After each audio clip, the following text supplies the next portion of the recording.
जय माता दोस्तों। किस ग्रह के अनिष्ट प्रभाव से क्या-क्या रोग उत्पन्न हो सकते हैं अथवा किस प्रकार की हानियाँ आपको संभावित हो जाती हैं हानियाँ संभावित हो जाती है तथा किस देव उपासना से उस अनिष्ट का शमन हो सकता है? इसके लिए मैं आपको कुछ विशेष जानकारी देने जा रही हूँ। अगर आपको मेरे द्वारा दी गई जानकारी अच्छी लगे तो इस वीडियो को लाइक करें, शेयर करें, साथ ही अपने चैनल को सब्सक्राइब करें। तो सबसे पहले अगर आपकी जन्म कुंडली के अंदर अगर सूर्य ग्रह अनिष्ट की ओर रखे हैं, यानी कि आपको अशुभ फल दे रहे हैं, तो आपको कौन-कौन से रोग, कौन-कौन सी परेशानी आपको परेशान करती हैं। तो इस इसमें अनिष्ट सूर्य के अंदर हृदय रोग, उदर संबंधी विकार, नेत्र रोग, धन का नाश होता है, रण रण का भार, बहुत ज़्यादा रण आपके ऊपर चढ़ जाता है, जो कि उतरने का नाम नहीं लेता। साथ ही मान-हानि, अपमान होने का, अपयश, मान-हानि, अपयश और ऐश्वर्य का नाश। ये आपको नुकसान और परेशानी आपको उठानी पड़ती हैं। तो इसके लिए जो आप उपाय कर सकते हैं, यानी कि कौन से देवता की पूजा करने से आपके अनिष्ट का शमन हो सकता है। तो इसके लिए आप रोज़ाना उगते सूर्य को रोज़ाना नमस्कार करें। साथ ही सूर्य को 1 लोटा जल, तांबे के लोटे से 1 लोटा जल रोज़ाना दें और इसके साथ ही हरिवंश पुराण का पाठ करते हैं, तो आपको अनिष्ट सूर्य से लाभ मिलता है। और दूसरे नंबर पे अगर आपकी जन्म कुंडली के अंदर चंद्र ग्रह निर्बल हो गया है, निर्बल स्थिति में जब चंद्र ग्रह आता है तो कौन-कौन सी दुःख और परेशानियाँ हमें हो जाती हैं। इसमें इसमें सबसे पहला तो मानसिक तनाव हो जाता है। जो हमारा मन है वो बहुत ज़्यादा दुर्बल स्थिति में आ जाता है। शारीरिक और आर्थिक हानियाँ हमें होने लगती है। शरीर को कष्ट, साथ ही पैसे का नुकसान बहुत ज़्यादा। फेफड़े संबंधी रोग हो जाते हैं, माता को बीमारी जो कि बहुत ज़्यादा बीमारी से बहुत ज़्यादा परेशान हो जाती है। माता को कष्ट बीमारी से और हमें खुद को भी कष्ट और सिर दर्द, ये हमारी निशानी होती है निर्बल चंद्र की। तो इसके अंदर अ, हमें कौन से देवता की पूजा करनी चाहिए, हमें क्या करना चाहिए? इसके लिए हमें हमारी जो कुल देवी है, उसकी पूजा, कुल देवी या कुल देवता की पूजा हमें करनी चाहिए।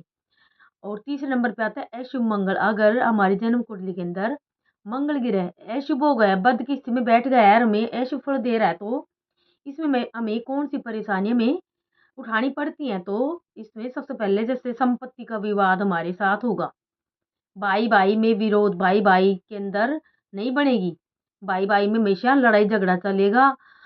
इसके साथ ही अग्नि, हिंसा, चोरी, अपराध, क्रोध, जिगर के रोग हो जाते हैं, होंठ का फटना, ये में नुकसान परेशानियाँ होती हैं। तो इसको ठीक करने के लिए, यानी कि अशुभ मंगल को शुभ बनाने के लिए हमें क्या करना चाहिए? इसके लिए सुंदरकांड का पाठ मंगलवार, शनिवार को नित्य सुंदरकांड का पाठ, हनुमान बाहु का पाठ, हनुमत स्तोत्र का पाठ, हनुमान चालीसा का नित्य नियम से कम भी 41 दिन तक नित्य नियम से हनुमान चालीसा का पाठ करते हैं। और इसके साथ ही मंगलवार और शनिवार को हनुमान जी के मंदिर में प्रसाद का वितरण, जैसे बूंदी का प्रसाद हो गया, फिर बूंदी के लड्डू हो गए, फिर कोई भी प्रसाद हम हनुमान जी के मंदिर में वितरण करते बाँटते हैं। लेकिन एक विशेष बात का ध्यान रखें कि हम खुद नहीं खाएँ, स्वयं को ये प्रसाद स्वयं ना खाएँ। और तीसरे नंबर पे बुध, यानी कि जब बुध ग्रह बद स्थिति में आता है, अशुभ स्थिति में आता है, तो हमें कौन से नुकसान उठाने पड़ते हैं इसमें? सबसे पहला पथरी का रोग हो जाता है, बवासीर, जबर, गुर्दा, स्नायु रोग, दाँतों के विकार। और जो हमारी बुद्धि है वो हमारी काम नहीं करती, यानी कि जो हमारी वाणी है वो खराब हो जाती है हमारी।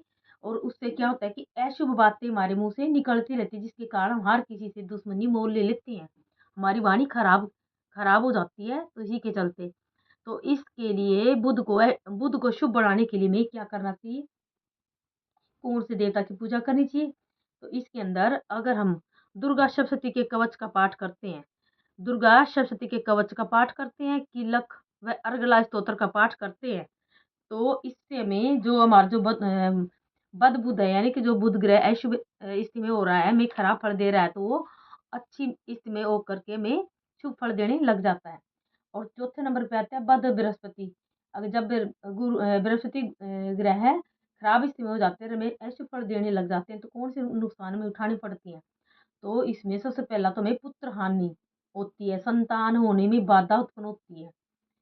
संतान से हमें कष्ट होता है, पुत्र से हमें कष्ट होता है, पुत्र हमें कष्ट देने लग जाता है, विवाह में बच्चों की पुत्र की शादी में पुत्र पुत्री यानी कि संतान के विवाह में हमें कठिनाई बाधा उत्पन्न होने लग जाती है। स्वजनों से में हमारा वियोग होने लग जाता है, हमारे जो स्वजन है उनसे हमारा बिछोह होने लग जाता है।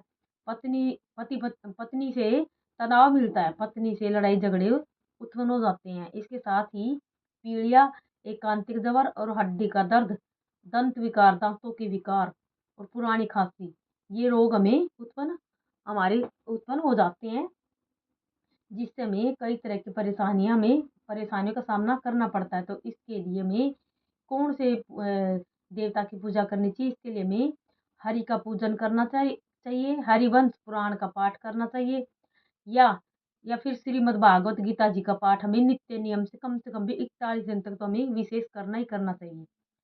और 5वें नंबर पे अगर शुक्र ग्रह निर्बल स्थिति में आ जाता है तो हमें अशुभ फल देने लग जाता है। तो इससे में कौन सी परेशानियां हमें उठानी पड़ जाती हैं निर्बल शुक्र की वजह से?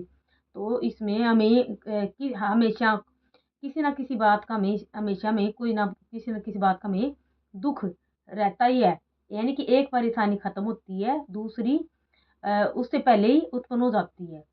भूत प्रेत की बाधा हमें परेशान करने लगती है, विषधर जंतुओं से पाला पड़ जाता है, शीघ्र पतन, संतान पैदा करने में अक्षमता, दुर्बल अशक्त देह हो जाती है, अतिसार, अजीर्ण, वायु प्रकोप, ये रोग होने लग जाते हैं। इसके साथ ही पति पत्नी में प्रेम की कमी, साथ ही हर किसी से यानी कि हर किसी से हमारा मनमुटाव होने लग जाता है। साथ ही हमें जो जो धन संबंधी परेशानियां वो भी हमें परेशान करने लग जाती है। तो इसके लिए यानी कि निर्बल शुक्र को बल देने के लिए, शुभ बनाने के लिए हमें कौन से देवी देवता की पूजा करनी चाहिए? तो इसके लिए हमें देवी लक्ष्मी की पूजा अगर नित्य नियम से कम भी 41 दिन हम करते हैं, देवी लक्ष्मी की पूजा, तो इससे जो हमारा निर्बल शुक्र है वो उसको बल मिलता है, वो हमें शुभ फल देने लग जाता है। और 6ठे नंबर पे अनिष्ट शनि, जब शनि ग्रह में अनिष्ट फल देने लग जाते हैं तो हमें कौन सी परेशानियां होने लग जाती हैं? तो सबसे पहला पति पत्नी में मनमुटाव हो जाता है, गुप्त रोग हो जाते हैं, अग्निकांड, दुर्घटना, अयोग्य संतान, संतान जो होती है हमारी अयोग्य हो जाती है, हमें कष्ट देने लग जाती है, उनके अंदर कुछ ना कुछ संतान के अंदर कुछ ना कुछ ऐसी आदतें उत्पन्न हो जाती है जिनके कारण हमें कष्ट परेशानियां घेर लेती हैं। और इसके साथ ही आंखों में कष्ट, पेचिश, अतिसार, दमा, संगरण, मधुमेह, पथरी, मूत्र विकार, रक्तचाप, हृदय की दुर्बलता, कब्ज आदि रोग में हो जाते हैं। तो इसके निवारण के लिए में कौन से उपाय करने चाहिए? तो सबसे पहला तो बड़ों का आशीर्वाद रोजाना नित्य नियम से सुबह उठ करके रोजाना बड़ों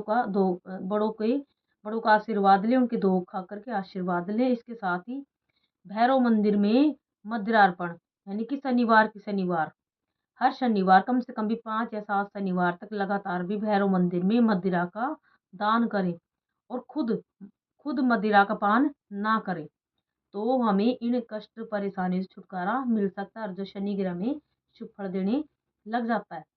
और इस 7वें नंबर पे जैसे अगर राहु ग्रह अनिष्ट का हो गया, में खराब फल देने लग गया है, तो इससे में कौन सी नुकसान उठानी पड़ती हैं? तो इसमें सबसे पहला तो आकस्मिक घटना हमारे साथ होने लग जाती है, भूत प्रेत की बाधा हमारे पीछे मतलब भूत प्रेत की बाधा में परेशान करने लग जाती है। इसके साथ ही वैराग्य उत्पन्न हो जाता है, मन में वैराग्य उत्पन्न हो जाता है, ज्वर, वैधव्य, विदेश यात्रा, मिर्गी, सिर पर चोट, राजकोप, मानसिक रोग, क्षय, बवासीर, पलीहा, ये रोग हमें हो जाते हैं, घेर लेते हैं, जिसके कारण में कई तरह की कष्ट परेशानी उठानी पड़ जाती है।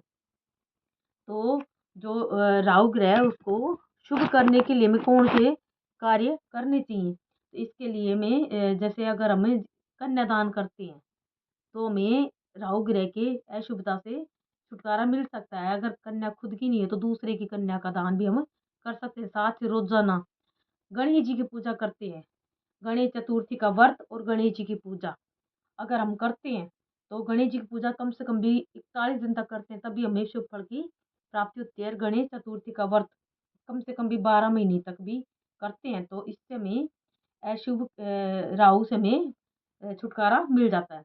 और इसके सबसे लास्ट में आता है केतु ग्रह। अगर केतु ग्रह अशुभ स्थिति में होकर के हमें अशुभ फल दे रहा है, तो इसमें कौन सी परेशानी होती है, जैसे घुटनों में दर्द, मूत्र विकार, अजीर्ण, आमवात, मधुमेह, ऐश्वर्य का नाश और ऋण की वृद्धि, कर्ज की कर्ज के अंदर हमेशा वृद्धि होती रहती है, और पुत्र से में कष्ट प्राप्त होता है। तो ऐसे में अशुभ केतु को शुभ बनाने के लिए हमें कौन से उपाय करने चाहिए? इसके लिए अगर हम कर सकें, तो सबसे पहला उपाय है बछिया का दान करें।